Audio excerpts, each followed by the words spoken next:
Moraï Verabotaï, nous abordons Bezrat Hashem cette semaine la paracha de Re'eh qui se trouve à l'intérieur des Shiva de Nehamta pendant les 7 semaines de consolation, après les 3 semaines de deuil que nous avons passées dans les mois de Tammuz et de Av. Nous en reparlerons la prochaine fois si Dieu veut. Comment consoler, c'est pas une chose évidente d'arriver à faire Nehama ou Nehama Avelut, par exemple, que Dieu préserve. La première des conditions, c'est de savoir se taire et d'écouter le silence de celui qui a souffert et qui parle de lui-même. La paracha commence par l'expression Re'eh Anochi Noten Lifnechem Beracha ou Klala. Vois, je mets devant vous et la bénédiction et son contraire. Je ne veux pas traduire le mot Kelala, bien sûr, vous l'avez compris, hein, Kelala. D'ailleurs, le mot Kelala, malédiction, ça vient de quelque chose de minable. Je traduirais ça par Kal, tu vois, dans le sens de Kal, chose de minable, quelque chose qui a l'air minable, mais qui fait des grands dégâts, peut-être selon la compréhension de chacun d'entre nous. Alors, serait et voix. Nous avons jusqu'à présent, pour ainsi dire, goûté aux problèmes de l'existence dans ce monde-ci, avec Dibré Yirmiyahu, les paroles de Yirmiyahu, après Shim'ou, écoute, et après Hazon, voit. Il est évident qu'il y en a qui voient facilement les choses.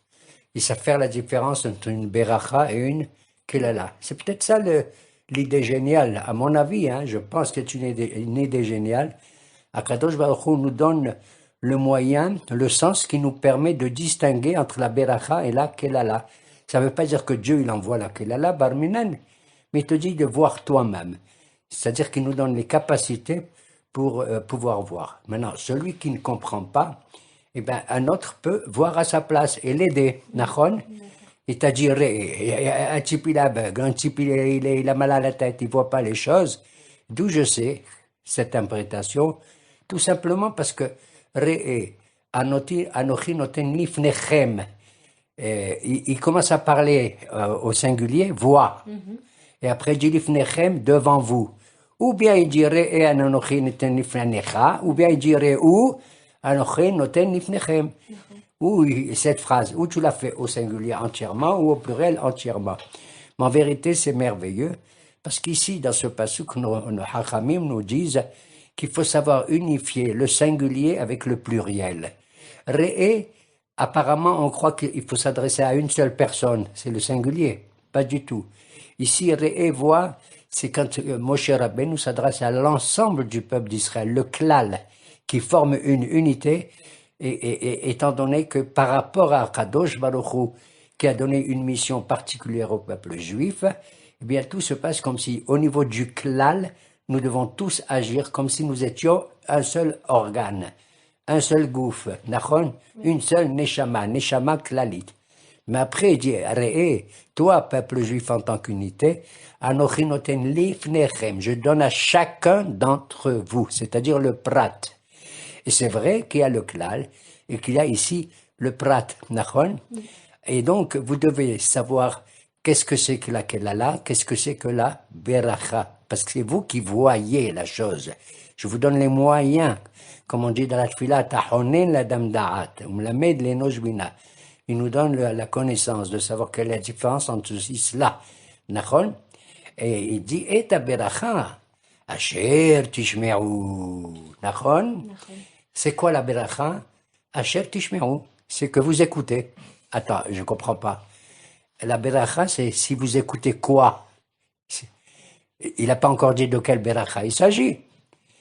Le fait simplement d'écouter, de mettre sa confiance dans Akadosh Baruch Hu, et donc Asher Tishmeo, que vous écoutez, c'est ça la beracha. C'est la confiance que tu as. Par exemple, j'ai mal au ventre, j'ai mal là, je vais aller voir le médecin. Le seul fait qu'il me dicte telle et telle ordonnance, que j'écoute ce qu'il me dit, c'est en soi une bracha, puisque moi je suis pas en mesure de tout comprendre, en gros dans le détail. Et regarde comme c'est beau, et ta bracha asher tishme'u, que vous écoutez. Et si vous écoutez, le fait d'écouter et de mettre votre émouna, votre confiance dans Akadosh Baruch Hu, c'est Asher. Le relatif. Asher, c'est quoi en hébreu? Ça vient du mot Osher. Il est là le bonheur. Et le bonheur, il est relatif. Comme dans les brachot, je dis 1000 fois. Baruch atah Hashem Elokeinu melech haolam asher kideshanu. Tu mets le relatif entre haolam et kedusha. Haolam asher kideshanu. Et donc, tu vois que le bonheur n'est pas absolu, en tout cas, pas dans ce monde, mais il existe. Il est relatif. Il faut savoir l'apprécier du côté qui convient. Et donc, et ta beracha, elle vous vient, la beracha, si vous, pas si, lorsque vous écoutez, d'accord? Asher tishmeru. Et la suite du pasuk, c'est quoi? Ve'akelala. El mitzvot Hashem Elochem, Asher anochim metzaveh etrem hayom. Qu'est-ce que ça veut dire hayom? Moshe, il parle aux Juifs quand? La dernière année, quelques jours avant sa mort, nachon? Hein? On est dans le livre de Debarim. Il dit Asher anochim metzaveh etrem hayom. Quoi, hayom? Tu nous as donné la Torah il y a combien de temps? Il y a 40 ans, dans le mont Sinaï. Au fur et à mesure, tu as ajouté telle ou telle mitzvah, peut-être au nom d'Akadosh Baruch Hu. Il faut savoir une chose incroyable, c'est qu'on dit que pendant 40 ans, Hachem, il parle à Moshe, c'est tout à fait faux. Il a parlé à Moshe pendant les 40 ans, peut-être 1 an et demi, pas plus. Pendant 38 ans, le peuple, il était nazouf, rejeté, à cause du Regel HaZahab, et à cause des Meragelim, et à cause des plaintes qu'il avait. Qu'est-ce que c'est que ce man que tu nous as donné? Et on veut boire, etc. Tous les problèmes qu'il y a eu dans les mythes anonymes, et les mythes anonymes, dans le Midbar, dans le Midbar Sinaï. Hein? Ça a eu des répercussions sur Moshe aussi? Ça a eu quoi? Des répercussions sur Moshe? Absolument, puisque sa prière n'a pas été exaucée. Quand je dis sa prière, 515 prières. 515 prières. Mais là, Moshe dit, Asher anochim metzaveh hayom, aujourd'hui. Il n'a pas donné aujourd'hui. Il a donné pendant 1 an et demi. Tout après, il y a eu 38 ans de fermeture totale de la Idgalut d'Hachem, la révélation et tout. Et là, on apprend une chose, c'est quand toi tu étudies la Torah, ou une mitzvah, ou n'importe quoi, ou un événement dans le texte biblique, tu fais comme si cet événement a eu lieu aujourd'hui. Comme si aujourd'hui, tu as fait la connaissance de telle mitzvah. Les téphilines, c'est aujourd'hui. Les tzitzit, c'est aujourd'hui. Ça veut dire, la compréhension que tu as de la mitzvah de chaque jour, elle est différente et elle est aujourd'hui. Elle est toujours fraîche. Comme on dit, Mehadesh becholo maaseh bereshit. Si tu fais une mitzvah, une volonté, qu'Hachem te demande de faire sa volonté, et qu'elle te paraît vieillotte, il y a 40 ans on a reçu ça, et surtout maintenant, nous, il y a combien de temps? Il y a 3338 ans, sinon plus, d'accord? Elle n'a rien de frais. Comment tu veux que moi, on me dise, souviens-toi que tu es sorti d'Égypte, que je suis sorti d'Égypte. Même après ça, c'est de la rigolade ou quoi? Je vais te dire une chose réelle, c'est que dans chaque génération, tout se passe comme si l'histoire se répète d'une autre manière, avec d'autres images, avec d'autres personnages. Oui, Moraï Verabotaï. Moi, je suis sorti d'une Égypte et j'ai cru que c'était la plus belle Égypte, c'était le plus beau moment de ma vie quand j'étais petit à Constantine. Et l'autre, il était bien en Russie, Zama, à Sibir, en Sibérie. Et l'autre, il était bien en Tunisie, au Maroc, ou bien en Amérique. En vérité, il faut comprendre que nous sommes dans une espèce de Mitzrayim d'Égypte, tant que nous ne sommes pas venus en Eretz Israël. Anochi noten lifnechem hayom. Tout se passe comme si on revit la Bible dans notre siècle, dans notre période actuelle. Maman, dans notre prière actuelle. Voilà. Et donc, Akadosh Baruch Hu, Vetakelala, im lo tismeru. Il n'a pas dit Vakelala, asher tismeru. Tu as vu la différence? Ça veut dire le im. C'est quoi im en hébreu? Le conditionnel.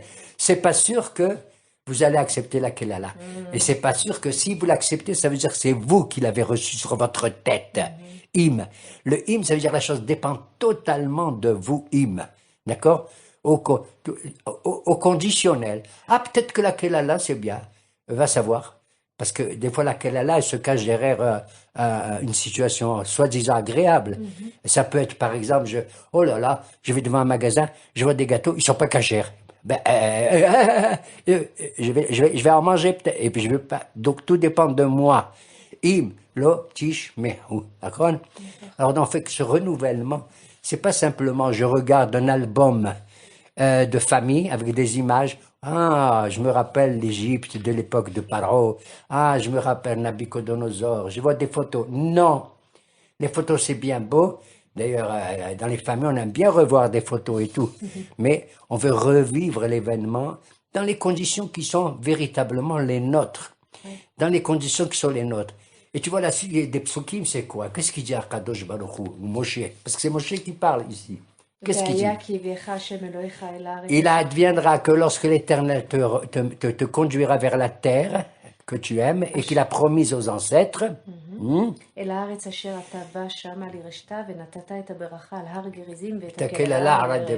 alors là, je deviens dingue, j'ai rien compris.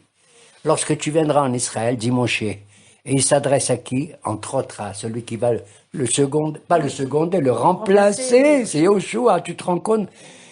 Il faut être fort. Moi, j'aurais pas pu parler pendant tout le livre des Barim si je sais comment enlève ma fonction à moi et que je la donne à un autre. C'est pas vrai, je l'ai donné. Mais enfin, quand même. Il dit, quand toi tu iras et tout ça, tu vas donner la bénédiction. Il y a 2 montagnes près de la ville de Shrem, Naplouse aujourd'hui, et il y a une montagne qui s'appelle Gerizim, et il y en a une autre en face qui s'appelle Eval. Tu vas donner la Beracha dont je viens de parler sur le mont Gerizim et la Kelala sur le mont Eval. Qu'est-ce que c'est cette histoire-là? J'ai rien compris. D'ailleurs, on verra que ces bénédictions et malédictions, on verra ça plus tard dans la paracha de Kitavo. Il y a 11 brachot qui se transforment en 11 malédictions ici. Selon. Qu'est-ce qui se passe? Il se passe que cet événement-là, quand on rentre en Israël, je deviens dingue. C'est exactement le contraire de ce qu'on a reçu au Sinaï. Le contraire. Pourquoi? Tout simplement parce que le don de la Torah au Sinaï, ça a été, comme on dit, Bédéavad. Comment on dit en hébreu, en français, Bédéavad? Ça veut dire quoi, Bédéavad? A posteriori. Ah, d'accord. En vérité, quand on a quitté l'Égypte, on devait en 11 jours arriver en Eretz Israël, et là-bas, il donne la Torah. Mais à cause de la situation, il nous a arrêtés là-bas, on a reçu la Torah. Or, pourquoi il nous redemande de refaire ça, pour ainsi dire, quand on rentre en Israël, de recevoir la Beracha et la Kelala, c'est la différence, c'est le contraire. Ô mont Sinaï, la Torah nous a été imposée obligatoirement, comme un triangle qui est comme ça. La pointe, le haut, c'est le bon Dieu. La Torah vient d'en haut et elle descend vers la base. Le peuple était betahtit ha'ar, sous la montagne. À tel point que certains disent que Dieu kafa alemar kagigit. Il a imposé cette loi comme quelqu'un qui l'enferme dans un tonneau, d'accord? Et donc la pointe supérieure de ce triangle, c'est Akadosh Baruch Hu qui parle du haut du ciel. Et ça descend vers les 2 pointes d'en bas, d'accord, du triangle. C'est le peuple d'Israël à droite et à gauche. La Torah vient de haut en bas. Maintenant, Moshe Rabbeinu alav shalom. Il dit à Yeshua, quand ils vont rentrer maintenant, tu vas leur dire que maintenant c'est eux qui vont donner la Torah. Comment? Sur le mont Eval et sur le mont Gerizim, il va y avoir les 6 tribus qui vont monter là-haut. Reuben, Shimon, Lévi, Yehuda, en haut, à droite. Et les autres à gauche. 6 tribus sur le mont Ebal et 6 tribus sur le mont Gerizim. Et en bas, qui c'est qui est en bas? Les Lévi'im. Qu'est-ce qu'ils font les Lévi'im? C'est eux qui ouvrent la bouche et qui donnent la Torah. C'est eux qui disent, béni soit l'homme qui fait les mitzvot, même secrètement, et qui ne se montre pas chiffonné à Nes, regardez comment je fais. Et en haut, ceux de la bracha, ils disent, Amen.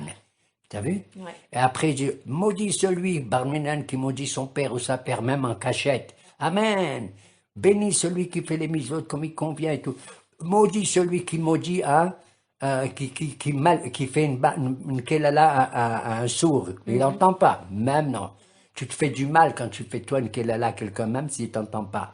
Ou si tu fais un obstacle à un aveugle, qui ne voit pas, Nahon, et ils répondent là-haut, Amen, Amen, Amen. Donc la Torah vient d'où maintenant? D'en bas vers le haut.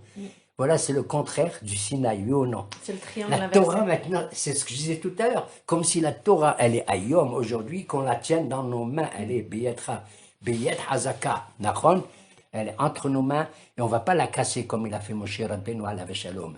Si maintenant je conjugue les deux dons de la Torah, un au Sinaï, la pointant au triangle comme ça, l'autre qui est l'inverse, d'accord? Ahar Gerizim Areval, qu'est-ce que j'obtiens? Magen David. La Magen David. Nachon, j'obtiens exactement la Magen David. La Magen David. Et voilà pourquoi il a donné cette mitzvah extraordinaire qu'il a concentrée en 11 bénédictions et 11 le contraire. Et d'après les Mekoubalim, ça correspond aux 11 épices, parfums que l'on fait pour faire le ktoret, l'encens. Ah, Pour faire le ktoret, etc., etc. Et donc on voit qu'il donne à Kadosh Baruch Hu, Moshe, à Yoshua et au peuple la possibilité d'agir dans l'histoire maintenant, pas simplement de la recevoir, d'accord? D'agir dans l'histoire. Ça me rappelle un Mahamad de nos Hachamim qui disent bon, il n'y a plus les corbanotes de nos jours. Et là, ça parle au Beth Amikdash, c'est pas possible et tout, ok? Et je dis, ben, il n'y a pas, la prière, elle est plus importante que les corbanotes. J'ai entendu ça, j'ai vu ça, d'accord? Alors, mais quelle prière? Ah, il y en a un qui va dire, la prière, on va regarder dans les télim, quelle est la plus belle prière qu'il faut adopter. Moi, je vais te dire, c'est la prière de Moshe Rabbeinu. Pourquoi? Parce qu'il y a un télim qui commence par Tefila le Moshe Isha Elohim. Prière de Moïse, homme de Dieu. Pam, pam, pam, pam. Il n'y a rien de mieux. C'est peut-être le psaume le plus beau que je connais. Nachon? Alors un autre rabbin, il m'a dit, oui, c'est vrai, mais il y a une autre prière qui est mignonne. Elle vient d'un type, je te dis pas que j'adore, moi, personnellement. C'est David. Tefila le David, prière de David. Ah, alors c'est Moshe ou David? Et un troisième, il vient, je l'adore, celui-là, on dirait un Constantinois. Il dit, c'est ni celle de Moshe, elle est belle, ni celle de David, qui est aussi belle. Tu sais laquelle la plus belle, Tefila? Devine? Non, je sais pas. Tefila le'ani, la prière du pauvre, qui a Atov quand il est enfermé. Vilifne Adonai, Ishpor Siho. Et devant le bon Dieu, il parle à sa manière. Siho, c'est comme un langage que je parle avec toi, avec n'importe qui. Je cherche pas mes mots, je cherche pas à faire une grandiloquence, à trouver des mots merveilleux, intelligents, philosophiques, moraux, etc. Qu'est-ce qu'il fait le pauvre? Il ouvre Le son pauvre, cœur. à peine il ouvre son cœur, il pleure. Hein? Sha'arei adma'ot le'olam lo nin'al, ou les portes des larmes, elles s'ouvrent devant le bon Dieu. Même si les plus belles prières et tout. Tefila le'ani, mamash kiyatov. On voit qu'à l'époque, on offrait les corbanotes. Le riche, il vient avec une vache. Waouh, waouh, waouh, waouh, il fait un grand corban. Le moins riche, qu'est-ce qu'il fait? Il vient avec des oiseaux. Toro gozal, une colombe ou avec une tourterelle. Hein? Il a un peu, et le plus pauvre, le évion, le dalle, hein, le malheureux, lui aussi, il faut qu'il offre. Il ne peut pas offrir ni une vache, ni des oiseaux. Qu'est-ce qu'il offre? Une poignée de couscous. C'est ça, on appelle une minha. On appelle ça une minha. Mais en disant minha, je te jure, ma fille, je suis en train de réfléchir. Quand on fait toutes les prières, shahrit, minha et arbit, bon, on fait shahrit, on lit même le Kriyat Shema à shahrit. Et même à arbit, on a le Kriyat. À minha, on ne fait pas le Kriyat Shema. Bon. Et avant de lire dans la Torah minha du Shabbat, qu'est-ce qu'on dit? ואני תפילתי לך, אדוני את רצון אלוהים ברוב חסדך, ענני באמת ישעך. Qu'est-ce qu'on dit tous? Va'ani. Va'ani quoi? Va'ani, je suis rien. Qui je suis? Mais en anili mili. Moi, ani tefilati. Tu sais ce que je suis, mon Dieu? Je suis ma prière. Qu'est-ce qu'elle est ma prière? Va'ani tefilati. C'est toi qui dois trouver le moment le plus adapté. Tu sais? Elohim berob haz aneni bemet yish'echa. Réponds-moi sur ta vérité et accorde-moi ton salut.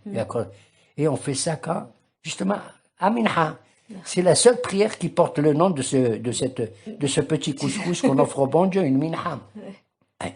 Et elle correspond à qui? Shaharit Abraham, minha c'est Yitzhak et Arbit c'est Yaakov. Elles sont toutes belles, elles sont toutes importantes, elles marquent le changement de temps et tout. Le jour, c'est Abraham, la nuit, c'est Yaakov. Bon, mais Minha, c'est quoi? Je suis entre la beracha et la kelala. Je suis entre la fin du jour et le début de la De la nuit. nuit. Et c'est Yitzhak Avinu qui est entre la vie Et la mort. et la mort, avec la Hakeda et tout, tu vois. C'est peut-être pour ça qu'on dit ça, Va'ani tefillati lecha Adonai et rason. Être prêt à se donner. Le plus beau sacrifice, mon Dieu, tefillah le'ani, c'est quand moi, le pauvre, je te donne ce que, la seule chose que j'ai. Comprends? Alors, peut-être qu'on a entamé ici l'idée de qu'est-ce que c'est qu'une nehama qu'on doit faire, comment il faut s'adresser. Et je dis ça, comment il faut s'adresser, parce que et on raconte une histoire dans la Gemara. Il faut faire attention à ce qui sort de notre bouche. Mamash, qui sort de notre bouche. C'est le péché le plus grave, peut-être. Comment la parole, elle peut tuer plus que le reste. Naron. Un beau jour, il y a un grand à Morin, dans la Gemara, il s'appelle Shmuel. Il est énorme. Hein. C'est un grand, comment on dit, astronome en plus. Il connaissait les étoiles mieux que les rues de sa ville. Mieux que les rues de sa ville et que l'argent qu'il a dans sa poche. Et ce jour, un jour, Shmuel, ce pauvre Shmuel, je dis ce pauvre à cause de la suite de l'histoire, il avait un frère qui s'appelait Pinhas, et le pauvre Pinhas, il était béavéloute en deuil. Il était en deuil. Il a perdu quelqu'un de sa famille. Shmuel, son frère, il va lui rendre visite, les Nahemoto Zahma. Et il voit son frère, il le regarde, et il voit que son frère, il s'est pas coupé les ongles. Or, la halakha, bien sûr, la halakha dit que même un type en deuil, il a le droit de se couper les ongles. C'est pas quelque chose de beau, de magnifique, c'est embêtant d'avoir des ongles et tout. Moi, je me fais engueuler par ma femme si j'ai les ongles trop longs. D'accord? Alors, Shmuel, il dit à son frère, il ouvre la bouche, qu'est-ce qu'il dit? Il dit, comment ça se fait que tu t'es pas coupé les ongles? Alors son frère Pinhas, il est offensé d'entendre une chose pareille. C'est la seule chose que j'entends.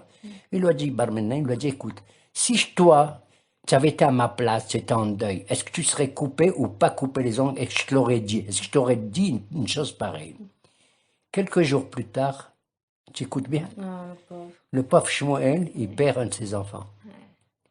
Et il est maintenant à la place de l'autre qui était Béavélout. Et de là, Hachamim ils disent, Berit keruta lisfataim.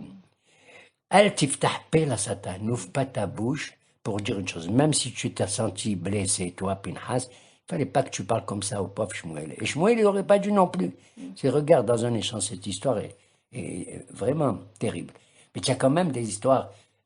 Tu as une autre histoire encore plus affreuse. Je peux la Non, raconter? non. Non, je vais la raconter plus affreuse. Tu sais pourquoi? J'y tiens. Non. C'est pas parce que Barminan, je suis méchant. Pas du tout. Pas du tout, pas du tout. Mais j'apprends que dans la Gemara, dans les Midrashim et tout, ce que tu apprends, étant donné que c'est écrit, c'est ouvert à tout le monde, ils peuvent le vérifier. Si c'était quelque chose de caché, je ne l'aurais pas raconté. Mais je le raconte. Parce que on peut avoir, tu sais, comme je te dis, un type au plus bas de l'échelle peut être un homme merveilleux. Et un homme en haut de l'échelle peut être, je ne dis pas quoi. D'accord? Comme on dit, le Satan, il s'attaque aux grands tzadikim, plus qu'au plus bas. D'accord? Or, il s'agit d'un rabbin important qui s'appelle Rabbi Yanaï. Yanaï. C'était un des élèves de Rabbi Yehuda Anassi, le maître de la Mishnah. Rabbi Yehuda Anassi, que Dieu le bénisse. Il était riche, intelligent, fort, tout ce que tu veux, et tout le bien qu'il faisait autour de lui. Il était même le copain de l'empereur romain Antoninus, Marc Aurèle, le philosophe et tout.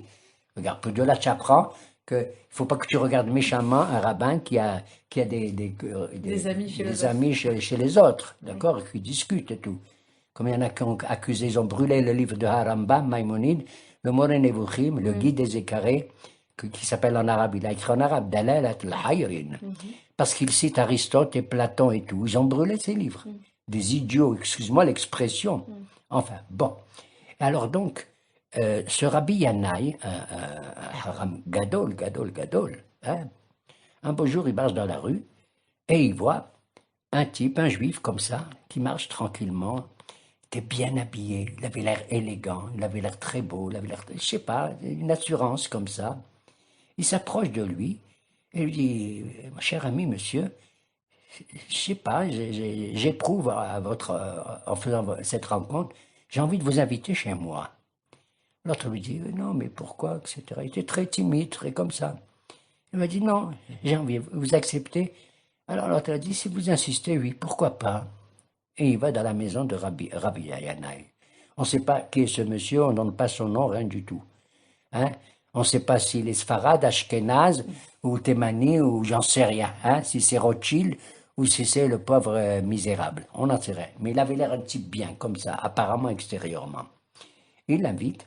Et Rabbi Yonah, il lui dit, asseyez-vous, je suis content. Il lui donne à manger des meilleures choses. Il donne à boire et tout. Et après avoir mangé, Rabbi Yonah, il pose des questions à cet homme. Il dit, monsieur, excusez-moi, est-ce que vous connaissez la paracha de cette semaine? Le type, il dit, il ne connaît pas. Je ne sais même pas s'il connaît le mot paracha. Il dit, comment, vous savez pas un passouk à me citer du livre des Bereshit, de Shemot? Non. Il dit, est-ce que vous avez lu Yoshua, est-ce que vous avez lu le Tanakh, le Nevim, les prophètes? Bon, les Ketuvim, la Megillat Esther, la Megillat de Ruth, les Tehillim. Le type, il connaît rien du tout. Il connaît rien, mais c'est un juif. Il est assis comme ça. Et Rabbi Yanaï, à la fin, il lui dit, si tu connais rien, moi je vais t'apprendre quelque chose. Il lui a dit, oui, allez, mais oui, je serai content. Il lui a dit, tu vas répéter après moi. Le chien a mangé du pain de Yanaï. Relba, t'as compris? Il lui a répondu, tu sais, il était tellement... là, la réponse est merveilleuse, vraiment merveilleuse. Ça prouve qu'il est beaucoup plus intelligent que Rabbi Yanaï. Il lui a dit, écoutez, j'ai appris ce que vous venez de me dire, mais je tiens à vous dire qu'il y a un passage que maintenant je me rappelle, qui dit « Torah tziva lanu Moshe, morasha kehilat Yaakov ». La Torah nous a été donnée par Moïse en héritage, à qui? À l'assemblée, au groupe, à la communauté de Yaakov. Et ce passage, il n'a pas dit Torah tziva lanu Moshe, les kehilat Yanaï. La Torah n'a pas été donnée à l'assemblée de Yana et toi. C'est la fin de mon histoire. Et je les raconte parce que franchement, elle m'a frappé et je voulais faire partager ceci à mes auditeurs, peu importe qu'ils acceptent ou non que je les raconte. Elle est écrite dans le Midrash de Vaïkra Rabbah, d'accord? Mais j'ai préféré la raconter pour montrer combien la parole est très dangereuse, surtout lorsqu'elle vient d'un gadol, mamage d'un gadol. Peut-être pour conclure, je raconterai une histoire un peu plus amusante, pas amusante, un peu plus réjouissante. C'est un beau jour, comment il s'appelle? Rabbah, un Amora, c'est-à-dire un maître du Talmud, hein, qui est connu Rabbah. Il était comme ça, et puis à l'époque, tu sais, les Tanaïm, les Amorim, ils avaient souvent des révélations d'Eliyahu, un avis. Ils venaient les voir, ils leur parlaient et tout. De nos jours, je ne sais pas qui, peut-être ça existe. J'attends Behiratson qui vienne me parler à moi aussi, parce que j'ai pas mal de choses à lui demander. Hein? Pas à lui demander en tant que requête, mais pour comprendre, puisqu'il est notre maître, il va mener le Mashiach, si Dieu veut. Alors un beau jour, Nabi, il voit Rabbah, et Rabbah lui dit, tu sais, je sais pas, je voudrais savoir ce qui se passe en haut. Qu'est-ce qu'il pense le bon Dieu maintenant? Nabi dit, ça va, qu'est-ce qu'il est là maintenant? Il dit, ah, voilà ce qu'il dit le bon Dieu. Eh bien, tous les Hachamim, ils sont merveilleux quand ils parlent, et je leur donne raison, tous les Tanaïm, les Amoraïm, sauf un. Il lui a dit lequel? Il lui a dit Rabbi Meir. Tu sais qui c'est Rabbi Meir? Rabbi Meir Ba'alanes. Oui. Il a dit pourquoi? Pourquoi il n'est pas d'accord avec Rabbi Meir? Il rejette tout ce qu'il enseigne. Il lui a dit il rejette. À tel point qu'il appelait Aher un autre. Il lui a dit mais pourquoi? Rabbi, il dit mais pourquoi il rejette Rabbi Meir? C'est pas possible.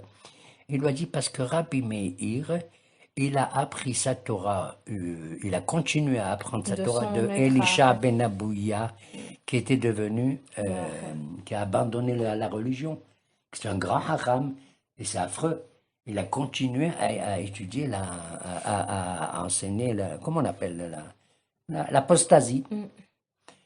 Alors Rabbi lui dit, mais Rabbi Meir, Eliyahu, écoute-moi. Il a dit quoi?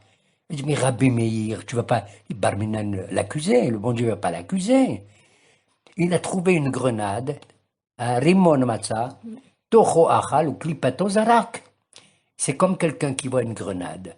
Il mange à l'intérieur de la grenade, mais la peau, il la jette. Ça veut dire quoi? Ça veut dire que Rabbi Meir a été fidèle avec son maître, Elisha ben Abouya, hein, Il a appris à travers ses mauvaises paroles, peut-être, qu'il a jeté les clipotes de ses paroles, il a gardé ce qu'il y a de mieux. Même un type comme Elisha Ben Abouya, je deviens dingue. Tu comprends? Oui. Alors, il a dit, mais Rabbi Meir, il est merveilleux. Il n'a pas rejeté Elisha Ben Abouya, d'autant qu'il était avant son maître. Il a parlé longtemps, d'ailleurs, on le voit dans la Gemara de Hagiga, page 15 et 16, des dialogues longs entre Rabbi Meir et Elisha. Alors, Rabbi dit à Eliaou, dis-moi, qu'est-ce qu'il pense maintenant le bon Dieu? Eliaou lui dit, tu sais qu'est-ce qu'il pense maintenant? Il t'a entendu à toi, Rabbin, et il a dit, j'écoute les paroles de tous, et surtout ceux de Rabbi Meir Baal. De là, tu apprends comment tu peux avoir une influence, bémet, En bal comme bien. vis-à-vis de Akadosh Baruch Hu, comme tu dis, dans le mal comme dans le bien. Voilà. C'est peut-être la dernière histoire pour cette journée. Et nous parlerons, Be'ezrat Hashem, de comment consoler quelqu'un. Et nous avons besoin, pour nous consoler des 3 semaines de deuil que nous avons vécues pendant Tammuz et Av, Nachon, 7. Tu te rends compte? Pas une seule haftara de consolation. Ça n'a pas suffi. Il a fallu 7. Ce chiffre est fantastique. Il est connu, naturellement. Il est classique aussi. Be'ezrat Hashem, on tentera d'expliquer pourquoi il y a Shiva de Nehamta. Je tiens à dire que moi, je n'ai pas reçu Shiva de Nehamta, étant donné que j'ai deux gendres. Et les deux, ils portent, tu sais quel nom? Menahem. Menahem Abba. Donc j'ai reçu Tré de Nehamta, 2 de consolation, et Ratson, que mes enfants et mes filles et tous les descendants de nous et des autres, ils ont aussi d'autres Menahem, qui sont des gens merveilleux, qui savent comment parler pour nous consoler. Nahamu, Nahamu Ami Yomar Adonai Elohechem. Voilà. Shalom ou bracha.